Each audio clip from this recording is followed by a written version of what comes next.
Hi friends, आज मी बनवत आहे माझ्या मुलीची आवडीची अशी झटपट होणारी पावभाजी. खायला खूप टेस्टी लागते, बनायला देखील झटपट होते. यासाठी मी समोरील भाज्या कापून घेतल्या आहेत. भाज्यांमध्ये आहे गाजर, फ्लावर, शिमला मिरची, बटाटा आणि मटर.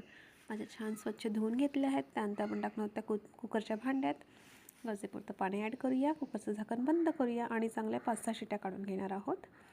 त्यानंतर ठेवले कढई गॅसवर. त्यामध्ये टाकूया 3 मोठे चमचे तेल, थोडंसं बटर, 2 बारीक चिरलेले कांदे आणि छान तेलांवर परतून घेऊया. एकीकडे कांदा शिजतो आणि एकीकडे आपल्या भाज्या देखील रेडी झाल्या आहेत.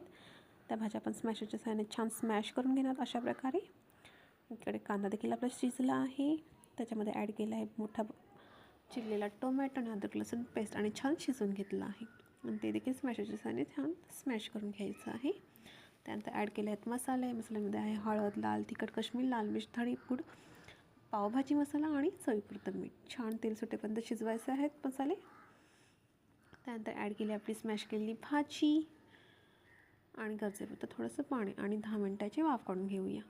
10 मिनटांनंतर त्याच्यामध्ये ॲड करूया आपण लिंबाचं रस, थोडासा बटर आणि चिरलेली कोथिंबीर आणि आणखी 5 मिनटं वाफ काढून घेऊ. आणि रेडी आहे आपली टेस्टी अशी झटपट पावभाजी. माझ्या मुलीची खूप फेवरेट आहे. तुम्हाला देखील नक्की आवडेल. अशा प्रकारे तुम्ही देखील नक्की पावभाजी बनवून पहा. तुमची देखील फेवरेट होणार. आता बटरमध्ये छान पाव गरम करूया आणि पावभाजीवर ताव मारूया. नक्की ट्राय करा रेसिपी, तुम्हाला देखील खूप आवडेल. बाय.